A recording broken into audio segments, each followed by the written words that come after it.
Sobra-sobrang abot saya ang ngiti ni Krista nang makita niya, ang taong iyon, sa hindi inaasahan. Bago ang lahat magandang araw mga kalingap, hindi makapaniwalang masasaksihan ni Krista ang kaganapan nang makita niya ang kanyang hinahangaan tao, sino siya. Bukod pa roon makikita natin ang pagkasabik nito, sa sobrang sabik nito hindi namamalayan na may mga bagay na kanyang kinalimutan na. Walang pinalagpas si Kriste sa mga araw na iyon, dahil alam niyang pagkakataon lamang niya iyon na minsan lang mangyari sa buhay niya. May bago na ba talagang gusto si Krista, bukod kay Mikoy?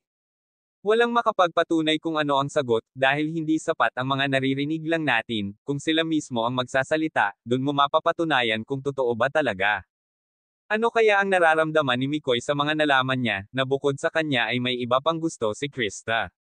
Sa aking obserbasyon hindi naman big deal para kay Mikoy ang pagkagusto ni Krista, dahil wala naman sila, nirerespeto ni Mikoy ang mga naging desisyon niya kung saan siya masaya, susuportahan pa rin niya ito.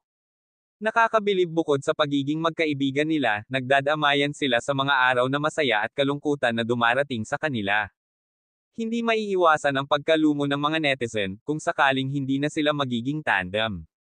Subalit hindi mangyayari iyon, dahil kaya mismong panindigan ang kanilang tungkulin na muling magpasaya ng mga taong nakakaranas ng depression sa ganung paraan doon mismo nila matutulungan na makabangon, ang taong nakakaranas ng kalungkutan sa buhay.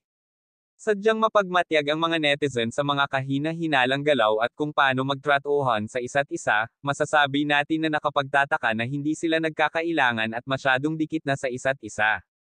Sa tingin nyo may pahiwatig ba ito?